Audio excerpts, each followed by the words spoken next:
사사기 11장 29절부터 40절 말씀.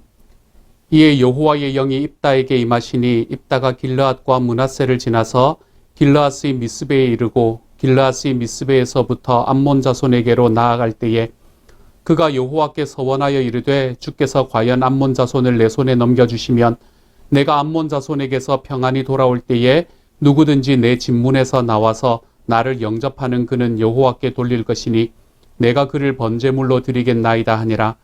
이에 입다가 암몬 자손에게 이르러 그들과 싸우더니 여호와께서 그들을 그의 손에 넘겨주시매 아로엘에서부터 민느세 이르기까지 20성읍을 치고 또 아벨그라밈까지 매우 크게 무찌르니 이에 암몬 자손이 이스라엘 자손 앞에 항복하였더라. 입다가 미스바에 있는 자기 집에 이를 때에 보라 그의 딸이 소고를 잡고 춤추며 나와서 영접하니 이는 그의 무남 동녀라. 입다가 이를 보고 자기 옷을 찢으며 이르되 어찌할꼬 내 딸이여 너는 나를 참담하게 하는 자요 너는 나를 괴롭게 하는 자 중에 하나로다. 내가 여호와를 향하여 입을 열었으니 능히 돌이키지 못하리로다 하니 딸이 그에게 이르되 나의 아버지여 아버지께서 여호와를 향하여 입을 여셨으니 아버지의 입에서 낸 말씀대로 내게 행하소서. 이는 여호와께서 아버지를 위하여 아버지의 대적 암몬 자손에게 원수를 갚으셨음이니이다 하니라. 또 그의 아버지에게 이르되 이 일만 내게 허락하사 나를 2달만 버려두소서. 내가 내 여자친구들과 산에 가서 나의 처녀로 죽음을 인하여 애곡하겠나이다 하니 그가 이르되 가라 하고 2달을 기한하고 그를 보내니 그가 그 여자친구들과 가서 산 위에서 처녀로 죽음을 인하여 애곡하고 2달 만에 그의 아버지에게로 돌아온지라. 그는 자기가 서원한 대로 딸에게 행하니 딸이 남자를 알지 못하였더라. 이것이 이스라엘의 관습이 되어 이스라엘의 딸들이 해마다 가서 길르앗 사람 입다의 딸을 위하여 나흘씩 애곡하더라. 아멘. 사사를 세워서 이스라엘을 구원하시던 하나님의 계획, 이 하나님의 계획이 아직까지도 지속되고 있는 것을 볼 수 있게 됩니다. 처음에 하나님께서 세웠던 사사들은 하나님 앞에서 겸손하기도 하고 자기가 사사로 세움을 받았다라는 것을 하나님께서 주신 큰 은혜로 여기며 자기의 일들을 잘 감당했던 사람들이었습니다.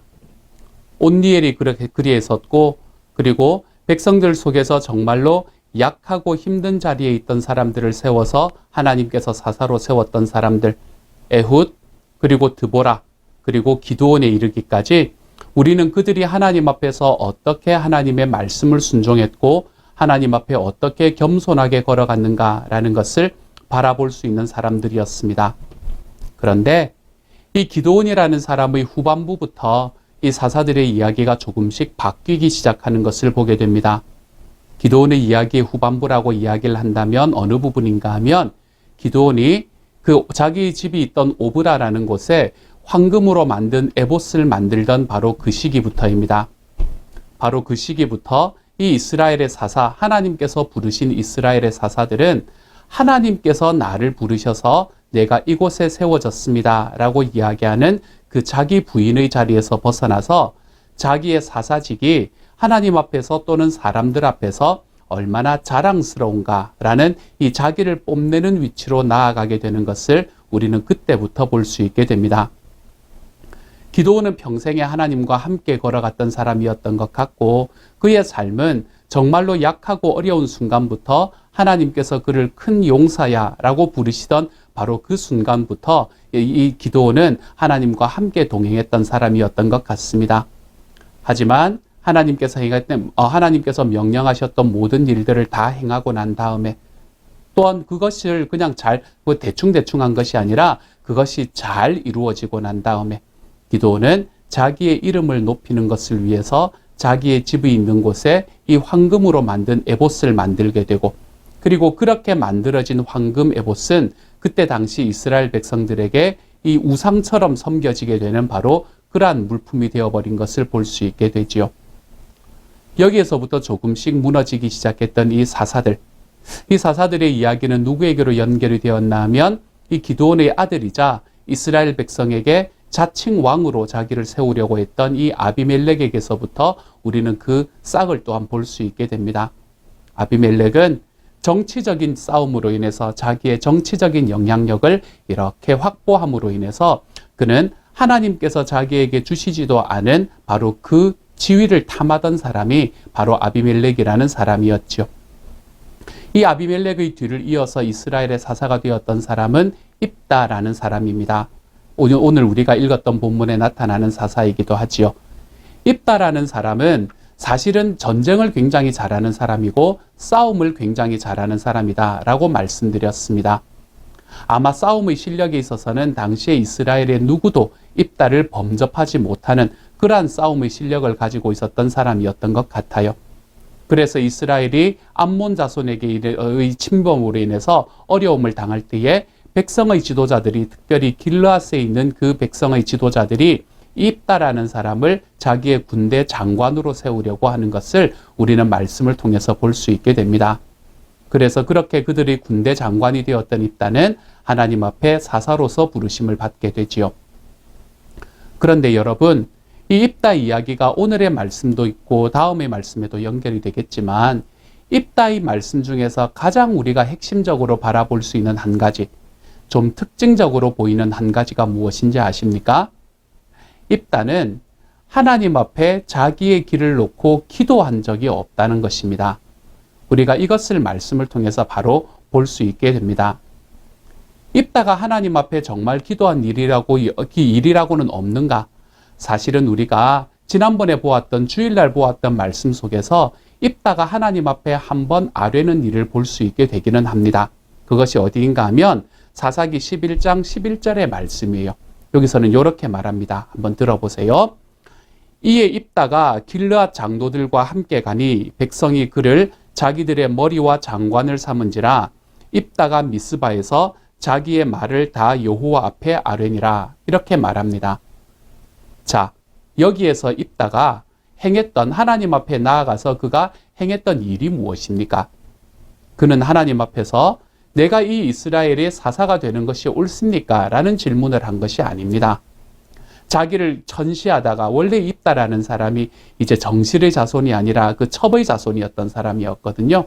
그러니까 예전에는 자기를 천대시하던 사람들이 이제는 자기를 이스라엘의 자기들이 지도자로 뽑으면서 이스라엘의 사사로 올리니까 그는 하나님을 이용해서 너희가 나를 사사로 올렸다는 것을 여기에 법적으로 증명하라 라고 하는 이야기를 지금 하나님 앞에 나아가서 하고 있는 겁니다. 그래서 그는 자기가 사사가 되는 것이 옳은 것인지 여기서 어떻게 행하는 것이 옳은 것인지 한 번도 하나님께 질문하지 않습니다. 그는 이 사람들 길르앗 사람들이 나를 사사로 세우겠다, 자기들이 지도자로 세우겠다라고 했으니 당신들이 이것을 하나님 앞에서 증명하십시오 라고 이야기하는 이런 정치적인 행위로 지금 하나님을 이용하고 있는 것이지요.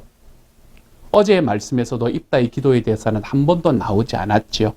오늘의 말씀은 어떤 말씀입니까? 우리가 너무나 잘 아는 말씀 중에 하나입니다. 입다가 하나님 앞에서 자기의 서원을 하는 이야기이지요. 그렇게 서원을 하면서 어떻게 서원을 합니까? 자기가 전쟁에서 승리하고 돌아가면 그 하나님이 승리하게 해주신다면 그 자기가 돌아갔을 때에 자기 집에서 처음 나오는 생명을 주님 앞에 번제로 드리겠습니다 라고 이야기합니다. 설마 자기 딸이 나올 것이라고는 생각하지 못했겠지요. 그런데 그때 이 입다가 전쟁에 승리하고 돌아갔을 때 그 집에서 나왔던 사람은 그의 딸이었습니다. 성경의 말씀은 그 딸이 무남동녀였다라고 이야기합니다. 그렇게 딸이 나오게 되었고, 그리고 입다가 지금 상당히 어려운 상황 속에 빠져 있을 때에 이 딸이 입다에게 당신이 하나님께 행한, 아버지가 하나님께 행한 그 서원을 지킬 수 있도록 제가 하겠습니다. 그렇지만 저에게 2달 정도의 시간만 주시면 제가 이 마지막 시간을 좀 즐기고 갈 수 있도록 해주십시오 라고 이야기하고, 그리고 입다가 그것을 허락하니까 이 2달 동안의 시간을 보내고 그렇게 하나님 앞에 바쳐지는 이러한 일들을 오늘의 말씀에서는 볼 수 있게 됩니다. 이것이 얼마나 중요한 결정이었습니까, 여러분? 사실은 내가 내 전쟁에 승리하고 돌아갔을 때에 내 집에서 나오는 그 무엇이든 내가 하나님께 번제로 드리겠습니다라는 이러한 서원은 입다의 삶에서 얼마나 중요한 서원이었습니까? 그런데 오늘의 말씀을 바라보면 그는 이런 서원을 할 때에도 하나님 앞에 한 번도 질문하지를 않습니다. 하나님 앞에 기도하지를 않습니다. 입다가 왜 서원을 했을까? 우리가 성경은 기록하지 않기 때문에 우리가 그의 마음은 좀 읽어볼 수밖에 없습니다. 입다가 왜 서원을 했을까요? 하나님 앞에 자기의 완전함을 보이기 위해서 서원을 했을까요? 오늘의 말씀을 가만히 바라보면 입다는 백성들을 참 많이 생각하고 있는 것을 보게 됩니다. 여기서 생각한다는 말은 그들을 care for, 그들을 사랑한다 라는 말이 아니라 그들에게서 있는 자기의 이 명성, 그것들을 굉장히 중요시 여기는 것을 볼 수 있게 됩니다. 그래서 그가 누구든지 무엇이든지 내 집에서 나오는 첫 번째 것은 내가 하나님께 번제로 드리겠다라는 이야기는 하나님 때문에 또는 전쟁에 승리하기 위해서가 아니라 백성들 안에서 자기의 이름을 높이려는 방식으로 아마 사용했을 것입니다.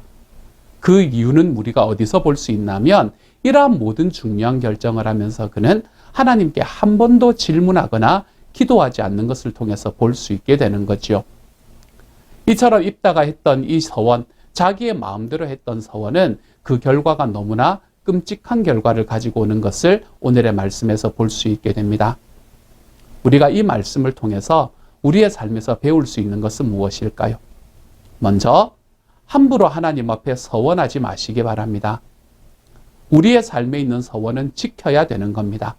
하나님께서 우리들의 삶에 자기의 아들을 주시겠다라고 이야기하셨고 그것으로 인해서 우리를 사랑하시는 하나님의 사랑을 보이겠다라고 말씀하셨기 때문에 하나님은 실제로 자기의 아들을 주셨습니다. 또한 하나님께서는 하나님께서 하신 약속과 말씀을 지키는 신실하시는 분이시다라고 우리의 말씀 속에서 우리에게 나타나고 계십니다. 하나님이 신실하시기 때문에 신실하신 하나님은 우리에게도 그 신실하신 믿을만함을 요구하시는 분이시죠. 그러므로 우리가 하나님 앞에 서원하게 되면 우리는 그 서원을 지켜야 합니다. 그것이 하나님 앞에서 내가 나아가야 하는 방향이지요. 그러므로 함부로 서원하지 마십시오. 내가 함부로 나의 감정에 휩쓸려서 무슨 서원을 하고 하지 마시기를 소망합니다. 우리의 삶 속에서 정말 이것이 내 삶에 있는 서원이 맞는가? 내 주님께서 소원하시는 서원이 맞는가라는 것을 하나님께 늘 질문하며 살아갈 수 있으시기를 소망합니다. 그렇게 주님께 질문하고 우리의 삶에 늘 신중하게 서원하여 내가 하나님 앞에 서원하고 내가 하나님 앞에 약속한 것은 좀 지켜내 볼 수 있는 하나님의 사람이 되어 가시기를 소망합니다. 이것이 첫 번째 오늘의 말씀이 우리에게 이야기하는 것이라면요. 두 번째로 오늘의 말씀은 우리의 삶을 살아가며 하나님께 좀 질문하고 살아가는 우리가 되어 가시기를 소망합니다. 하나님 앞에 질문한다는 것은 기도한다는 것입니다. 내가 하나님 앞에 기도한다는 것은 나의 삶에 있는 결정의 권한을 주님께 맡겨드린다는 의미입니다. 나의 삶에 있는 결정은 내가 할 수 있습니다. 내가 하는 것이 편할지도 모릅니다. 그렇지만 오늘의 입다처럼 우리의 결론, 우리의 삶에 있는 결정을 내가 함으로 인해서 내가 치러야 하는 대가가 얼마나 커지는지도 모릅니다. 그렇기 때문에 우리가 우리의 삶에 있는 어떤 결정을 하는 과정 속에서도 우리 주님께 기도하고 결정해 볼 수 있는 하나님의 사람이 되시기를 소망합니다. 이럴 때 기도할 때 중요한 것은 기간을 두고 좀 기도해 보시면 참 좋습니다. 제가 새로운 삶을 할 때는 여러분에게 말씀드리는 것이지만 우리는 우리 기도가 단숨에 이루어지는 것을 원할 때가 많습니다. 한번 하고 나면 하나님이 그 자리에서 이루어 주시는 그것을 소원할 때가 너무 많지요. 하지만 하나님께서는 우리가 하나님 앞에 기도하고 그리고 그 기도가 이루어지는 그 과정 속에서 우리를 다루어가고 우리 자신을 만들어가기를 원하십니다. 그렇기 때문에 하나님의 응답에는 시간이 걸리는 거예요. 그렇기 때문에 우리가 하나님 앞에 기도하고 난 다음에 인내함의 자리로 걸어가는 바로 이 과정, 이 삶의 과정을 우리 삶에 선택해보고 걸어가는 것이 참 중요합니다. 우리는 수사반장의 세대이기 때문에 모든 것이 1시간 안에 끝이 나야 된다라고 생각하며 살아갈 때가 얼마나 많은지요. 하지만 하나님께서는 우리의 기도에 기다림을 허락하심으로 인해서 저와 여러분의 인내를 다루시고 저와 여러분의 성품을 다루기를 원하십니다. 그러므로 주님께 기도하고 기도한 것이 이루어질 때까지 나의 성품이 다루어져서 예수님을 닮아가는 성품이 되어가고 그리고 난 다음에 나의 기도가 이루어지는 것을 주님 앞에 보는 삶.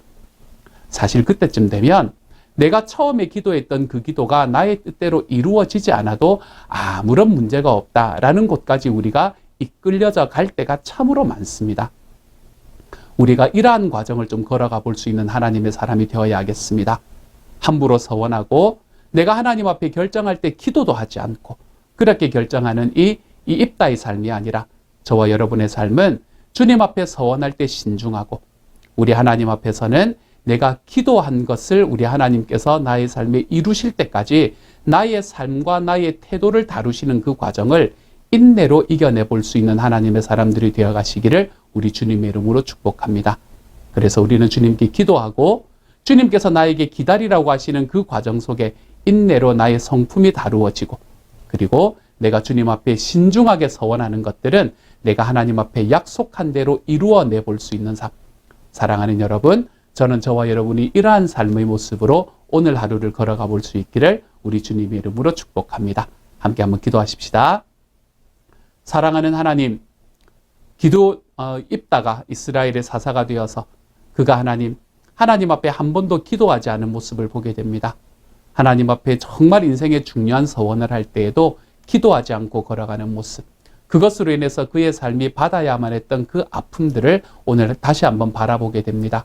그러니 사랑하는 주님, 정말 오늘 하루를 살아가는 우리 모든 식구들 한 사람 한 사람들은 우리 주님 앞에 기도하며 걸어가게 하십시오. 신중하게 서원하게 하여 주십시오. 그래서 서원한 것은 지키되 우리 하나님 앞에 기도하고 주님께서 기도하고 우리에게 그 기도의 응답을 주실 때까지 기다리게 하시는 과정 속에 나를 다루어 가시고 나의 성품이 변하는 시간임을 깨닫고 그 시간을 우리 하나님 앞에 감사함으로 보내볼 수 있는 하나님의 사람들이 될 수 있게 주님께서 도와 주옵소서. 모든 말씀 우리 주님 예수님 이름으로 기도드립니다. 아멘.